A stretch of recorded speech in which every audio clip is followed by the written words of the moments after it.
So welcome all to the Festival of Discovery and today's Mindfulness for Busy People. I really want to welcome to a partner and someone who I think is becoming a good friend, and that's Flo from the Network of Wellbeing. Now, I know that Flo is at her happiest when with friends and practicing mindfulness, so I am absolutely sure she will be a happy bunny today. So I will welcome and introduce you and hand over to Flo. Thank you so much, Tracy. It's wonderful to be here and to see so many of you here with us. Thanks so much for joining this session. So like Tracy says, this is Mindfulness for Busy People. And I love how I saw one of the first questions in the chat from Chloe is, how long is this session? 30 minutes, because we're all busy people. So I was joking with the team beforehand that, you know, we're going to be very calm, but very quickly as well in this session. But no, I'm going to give some really accessible introductions to mindfulness. So whether you've got lots of experience or no experience at all, I hope that this session will offer some useful tips for you. I'd love this to be an interactive session as much as possible. So if you want to write in the chat comments, questions throughout, that's really welcome. I'd invite you all to just start off with writing maybe just a quick hello in the chat, maybe hello, where you're joining from. And if you would like to add, if you've got any experience with mindfulness, that's really helpful just to get a sense of, but that's completely optional. But it's just nice to to see people. And I know I see a few familiar faces here, which is lovely, and lots of new people as well. So welcome to everybody. I'm actually going to share a PowerPoint presentation. So just give me a sec to get that up. So whilst you guys are hopefully all saying hello in the chat, I'm just going to introduce what we're going to do today in this half an hour we've got together. We're going to learn and practice some really simple and quick mindfulness techniques. And we're also going to, I know this is a session on mindfulness for busy people, but I also want to gently challenge that kind of culture of busy and just kind of, you know, obviously we're all here because that is the title has appealed to us, and I think it's interesting to kind of unpick that just a little bit. But we're also just really going to look at ways that we can care for ourselves as a way of caring for each other. So looking at the interrelationship between self-care and kind of caring for those around us. So just to start off with, I would like to invite us to do a short mindfulness practice, to practice immediately what we preach. So I'm going to invite you to stop. So that means, as you can see here, slow down, take a breath and observe. But I'm just going to guide you through that. So I'll invite you to just check in with how you're sitting and just make sure that you're feeling comfortable. And if you would like to and feel comfortable to do so, you can close your eyes or just like lower your gaze away from the screen. And just practice just stopping for a sec, just knowing that you've arrived in this session, you're here and now, and you can just take a moment to stop and then take a breath, just inviting you to take one really deep breath, really filling up your lungs, and then releasing on your out breath and just feeling your body relax a little bit on that out breath. And if you feel like you need another deep breath or two, feel free to take as many deep breaths as you need. And I just invite you to just observe how are you feeling just now? How are you doing? And maybe just observing gently, do you feel any differently with that invitation to just stop for a moment? Does that create any difference, any change in you? And now we're going to proceed with the rest of the session, but I just wanted to introduce that very brief practice. So I'll invite you to kind of, when you feel ready, to come open your eyes if they've been closed and come back to the screen. That's a really dipping your toe in the water of just to introduce that even sometimes just stopping and taking even one mindful breath can be so nourishing, especially when you're feeling kind of busy or stressed or overwhelmed. So for those of you that haven't done any mindfulness at all, and for those that have, it's a nice reminder. Mindfulness is the awareness that arises through paying attention on purpose in the present moment, non-judgmentally. So this is a quote from John Kabat-Zinn, who created the mindfulness-based stress reduction program, which is one of the more well-known approaches to mindfulness in kind of the West. But yeah, that's just there's lots of definitions, but that's just one accessible one to kind of get you into the mindset of what mindfulness is. And I really think that mindfulness is something that is a practice, essentially. So it is, like any practice, it strengthens the more that you do it. But I'm also aware that it can be hard, especially when people are first getting into mindfulness. It can be that sense of, well, I don't have time, actually. I feel like, yeah, I've seen the research that it's good for our mental health and our well-being and all of those things, but I just don't have time. I've got my family, I've got my work, I've got my community, etc. So I'm really aware of those challenges myself, and that's why I wanted to kind of offer this session to just explore if there are accessible ways that we can invite some mindfulness into our lives, even when we do feel that sense of busyness and lack of time. So I'm just going to tell you guys a little bit about me before, so that to put what I'm sharing into context. So I work with an organisation called the Network of Wellbeing. We run a range of different activities to really help people build wellbeing together. So we see wellbeing as something that's personal, but is also connected to communities, connected to wider society, and connected to the environment on which we all depend. So we do a range of things like running online events, which we've done lots of with Eden Project communities. Some of you have likely attended those, which is wonderful. Like I say, I saw a few familiar faces. We pre-COVID, and hopefully again we run lots of nice in-person events. And we also run practical projects to kind of demonstrate what wellbeing can look like at the community level. One of those projects is called the Share Shed. So that's the image on the bottom left here, is our mobile share shed. So that's essentially a library of things. And if you're curious to find out more about that, one of my colleagues who's actually on this session as well, Morella, is going to be running a session on the Share Shed later on today as part of the Festival of Discovery. And I've invited one of the Eden team to just put the link into the chat if you want to sign up to that session as well.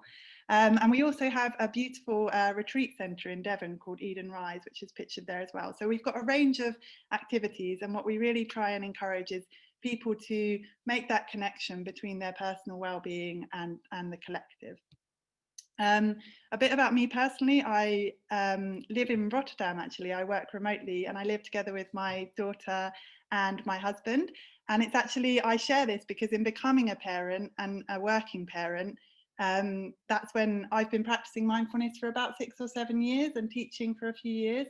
But once becoming a parent, it really, that busyness really started to become a factor for me in terms of fitting in a mindfulness practice alongside work and having a child.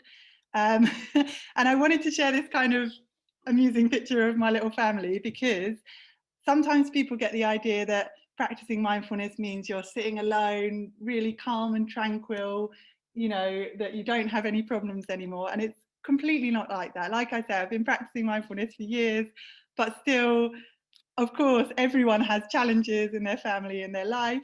It doesn't mean that you don't go through difficult times. And it's actually more of a way to allow you to approach the kind of messiness of day-to-day life in a different way. So it's not about stopping the busyness or the stress or the overwhelm. It's about finding a way to engage with that in a different way and find moments of kindness and calm and peace with yourself within the overwhelm of a busy life, essentially. So I'm going to invite us again to pause and do a short practice. Again, all the practices I guide today are going to be really simple, just to invite you to think about ways you can embed mindfulness in small ways into your day-to-day life. So this is just going to be taking a practice of counting your breaths and counting your breaths up to 10. So again, I'll ask you to just kind of check in with how you're sitting, just like check in with your body again, make sure you're comfortable. And again, just kind of lowering your gaze or closing your eyes. and just tuning in with yourself for a calm moment of mindfulness practice. And then I'll just invite you to simply breathe at your normal tempo, but just count each time that you breathe in and out. That's a count of 1. And just see if you can count your breaths up to 10. And I'm just going to do that, and it'll just be a silent moment, but I'll just invite you to, as much as you can, tune into that counting of your breath and just see this as a moment for you to just be present with whatever is alive for you right now.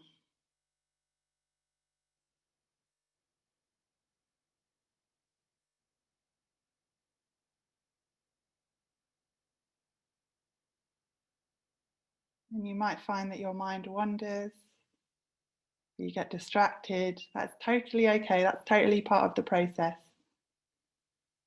But just as much as you can, just focusing on counting, even if it's only up to 3, even if it's only up to 5, just seeing if you can focus your mind in on counting a few breaths.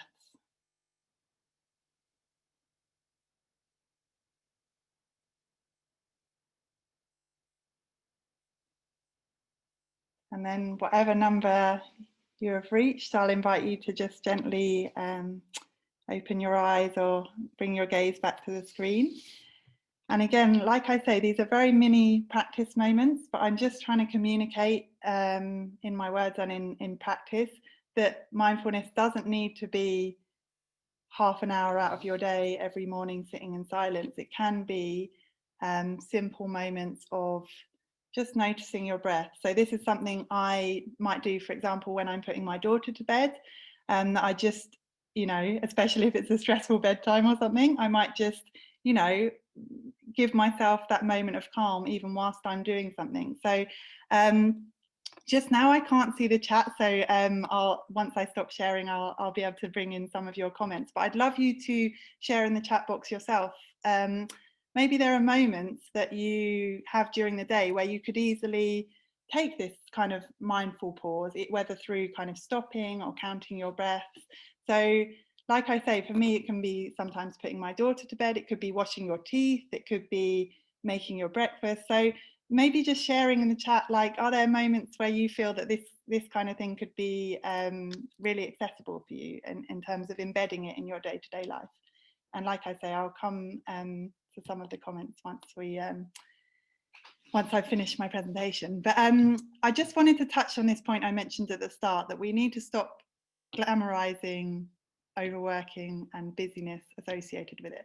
So I want to preface this by saying I completely understand most of our busyness isn't optional and doesn't feel like it's optional. If you're a parent, but not only if you're a parent, if you've got a stressful job where lots of people rely on you, or simply, people can be carers for people in their family or friends in lots of different ways. There can be so many pressures on our time. And of course, it's not just a choice whether you're overworking or busy or not. So I don't want to present it as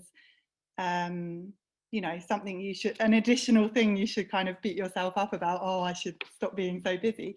But I would like to kind of gently invite us all, and I speak to myself in this, that yes, I feel like I have a busy and full and sometimes overwhelming life, but still within that, it helps me so much to kind of prioritize the things that care for my own sense of well-being. So the real basics like sleep, good diet, exercise, relaxing, and also like maintaining those deep relationships. That's in a lot of research, the kind of sense of connection and relationships with those we love in our lives is kind of one of the highest predictors of well-being, and yet can be something that we kind of deprioritize because it's always there.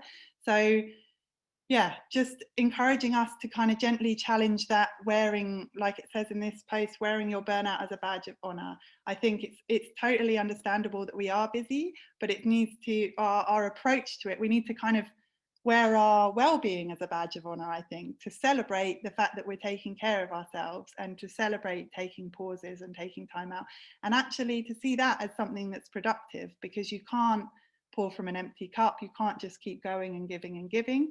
So And like I say, this doesn't need to mean that you have to completely change your whole life around and, you know, go on 3-month meditation retreats, because that's not realistic for many of us. But just finding these accessible pauses within our lives and inviting a kind of sense of self-care and caring for your personal well-being from those pauses. So moving to a close of my presentation, I just want to say, like, there is, from the Network of Wellbeing perspective, there's a real connection between our sense of personal happiness and our collective well-being. So I think when we can care for ourselves, even if it's in these kind of small, micro, accessible ways, that can really then help us to connect and care for others, which I'm sure, given that this is an Eden Project Communities event, I'm sure many of you are engaged in, you know, community projects, community initiatives that support others, and that's fantastic and so important. And it's important alongside that to care for ourselves. Those two aspects are very mutually supportive. And also one thing that we really like to encourage is just to be kind, and that means to yourself as well as others. So again, really seeing the balance between self and others there, and seeing that if you fill up your cup through practices such as mindfulness, but mindfulness of course is just one practice that can support your personal well-being amongst many, you can really then find yourself more filled with energy that you're able to then put into your community projects, put into the work that you're doing in the world. So I just, before I finish my presentation, just wanted to summarize the kind of techniques that I've shared. So the stop at the start, so that's just a helpful acronym to stop, take a breath, observe how you're doing, and then proceed from there. And the counting breaths is a really accessible one that you can kind of embed into different activities of your day. And kindness to self and others might not seem like a mindfulness practice at first, but actually, if you, one of my kind of a meditation teacher I love called Shamash Aladina, who started an organization called the Museum of Happiness, but also trained me as a mindfulness teacher, actually. He talks about kindfulness. So it's one thing to be mindful, but it's another important level to bring a sense of kindness into that practice. So kind of it's not only that paying attention, but it's paying attention with a kind sense of intention that can really bring a sense of power to that practice. So when you're doing simple practices, just knowing that you're doing that for yourself, to fill your cup, be kind to yourself so that you can be kind to others. So like I say, I see that as part of these practices. So that's the end of what I wanted to share in my presentation. Feel free to take a screenshot of this if you want to stay in touch. We'd love to connect with you more at the Network of Wellbeing. And now I'm just going to stop sharing my screen so that I can connect in with some of your guys' questions and comments. But yeah, I would love to hear, I see there's been a lot of comments throughout the discussion, so I won't be able to catch up with them all, but I would love to hear if you guys have any kind of specific questions or any aspects of what's been shared that relates to you. So, and it might just be other tips that you have. Maybe you have a mindfulness practice or a different type of personal well-being practice that helps you to kind of care for yourself in that accessible way. So Jill's saying, I try to focus on my breath and relax my shoulders when I'm walking or driving somewhere. No time lost, but lots of benefit. That's a brilliant one, Jill. That's the same kind of idea of like when I'm putting my daughter to bed or brushing your teeth. It's something you're doing anyway, but it's bringing that kind of mindful and kindful sense to it. I think there was a question from, I think it's Aisha, who asked, when you're counting and being mindful and your mind wanders, what do you do then? What's your advice? That's a great question. You know, I once, this is kind of so of course mindfulness originally comes from a Buddhist tradition, and I once went to a retreat where they have prayer beads, and there's a practice that you have like 100 prayer beads, and if you count them with your breath, and if you lose count, you have to start completely again. Now that is one approach. I try and find accessible ways to bring this into my day-to-day life with kindness. So I would say, if you're counting, find what number works for you. For example, for me, sometimes it's just 3 deep breaths. And if you find you lose your count in that process, do start again, but don't feel that you have to start again, like, and always do 10. Like, find the rhythm, find what works for you, I'd say. So it doesn't need to be 100 with the prayer beads like the monks. Any other questions, Tracy? Yeah, there was another question in the chat. I'm trying to find it. I think it was, how do people remind themselves to take a moment to be mindful in the first place? People are often that busy they forget, and that's from Holly. That's a really great question as well, Holly. I think what I've found is it's self-reinforcing. So the observe aspect of the practice is really important. So whatever your practice is, counting the breaths or stopping, observe the impact it makes on you, even just taking that short moment. And then that's really kind of motivating and reinforcing of the habit. But essentially it is a habit. So it's something that it comes from repeat practice. One other thing that I find so helpful is doing it in groups and in community. So for example, I run a small mindfulness for mums group every other week, and just having that small group of mums, we come like, you know, exhausted with our cups of coffee, and we practice for like 2 minutes whilst the kids are everywhere, but just having that sense of community really helps to remind me of the importance and what it can offer me. So finding a community that works for you, even if it's one person that also has the same intention, and just supporting each other can be really, really valuable. I saw there was a question from someone, about which app do you use? And then someone else has answered, okay. Yeah, I also use Headspace, Nicola. But it depends. I do think Headspace is a good one, especially like accessible. But there's loads of different apps, and you don't need an app as well. You can simply just kind of get started, especially I'm a big fan of getting started with someone else, having a buddy or a community, like I say. I think sometimes I have a particular song I like. It's very short, and I will play that song and just breathe and listen to the song, because it's very hard to quiet my mind sometimes. But I do like to do that as well. Yeah, that's beautiful, Tracy. And just to say about the quietening your mind, that's a really interesting thing about mindfulness as well. I think when you first start to learn about it, you have this impression that you kind of have to stop your thinking, that you really need to have a quiet mind. And when you first start practicing, it's actually, your mind seems busier. It's like, I'm actually really thinking a lot of things in my mind all the time, which you don't even consciously realize. And that's not actually a problem. The point, for me at least, and how I've learned, the point of the practice isn't to stop your thoughts, it's to find a new way to engage with them. So to kind of take a step back, tune into the kind of observer in you, and, you know, like kind of allow your thoughts to flow rather than needing to kind of grasp or get attached. And that's part of the practice. So it's not about always having a completely kind of quiet mind, otherwise you're doing it wrong, which I think can be easy to think when you're first getting into the practice. I think we've time for one more question, which is, how do you stop being distracted by things you need to do? So I always have a lot of tasks that come in, so end up writing a list or doing a checklist, and that's from Sarah. Yeah, that's really, I just love all these questions, and I feel like I could talk about this for hours. Like you said at the start, Tracy, it's really my happy place, being with people and talking about mindfulness. So how do you stop that checklist? I'm definitely a to-do list person as well. And again, I wouldn't necessarily see that as a problem. It's more, again, about how you relate to it. So I have a regular rhythm where I do some breaths in the morning. Sometimes my to-do list will emerge in my mind, and I'm like, okay, there's my to-do list. But knowing that I've kind of committed in that moment to just having a calm moment. But it can be kind of like a gentle to-do list running through my mind, rather than like a stressful, like, I've got to do that and I need to write it down straight away. So I think, again, it's just it's not about completely changing who you are.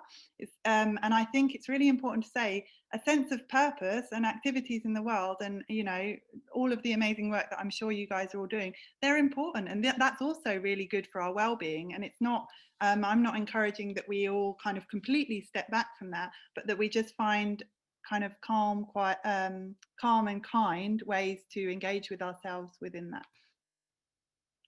Thank you so much. And I think everybody will thank you for those few minutes and those top tips to be a bit more peaceful throughout the day. So thank you, Flo. That was incredibly welcome, I think.